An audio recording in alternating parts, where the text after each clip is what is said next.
Que veut dire chakra? Que veut dire centre d'énergie à l'intérieur de notre corps? De quelle manière? Que veut dire Tanmatra, Karmandriya, Gyanendriya?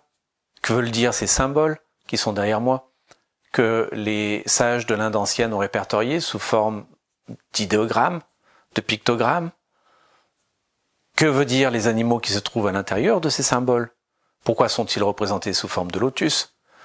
Quelles sont leurs significations profondes à travers notre évolution? Mais quel est le message aussi que ces sages nous ont donné à travers leur étude? Nous allons explorer tout ceci à travers cette formation, la formation virtuelle sur les chakras, qui sera composée d'un volet théorique à travers des vidéos, d'un volet pratique à travers des rencontres, Zoom, et d'exercices bien sûr que vous devrez faire tous les jours d'une durée entre 30 et 45 minutes par chakra, chaque 2 semaines, pour pouvoir vous absorber dans l'étude et dans la conscience de ces centres d'énergie. Les chakras, par définition, sont des vortex, des mouvements circulaires, comme des rivières qui se rencontrent de valeurs différentes, opposées, l'une est froide, l'autre est chaude.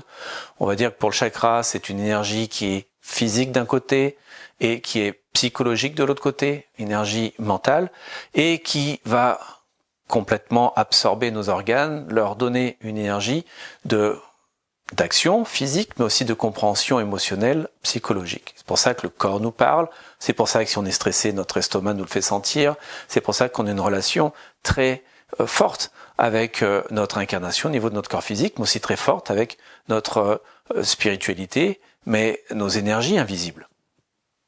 Durant cette formation, nous allons étudier la charte des chakras, qui est aussi un dictionnaire à cœur ouvert sur lequel on peut expliquer ce qui est décrit par les pictogrammes, par les formes géométriques, par les animaux localisés à l'intérieur, toujours en suivant ce qui était dit dans les Upanishads, et en même temps en y donnant une vulgarisation propre à notre vie de tous les jours, dans notre société, dans notre vie journalière. La pratique des chakras se voudra une découverte de soi, une découverte dans la profondeur, le contact de son être.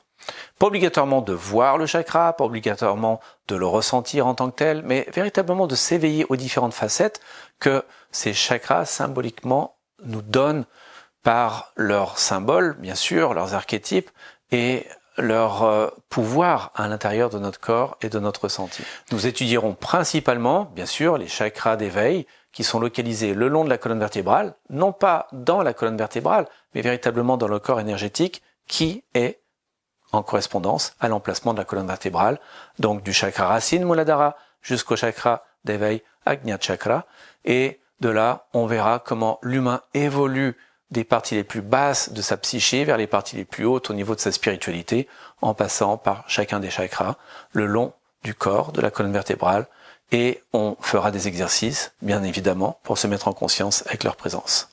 Donc, je souhaite que cette formation puisse vous intéresser, et en même temps, vous trouverez toutes les informations sur notre site web à www.yogasatyam.com. Namasté.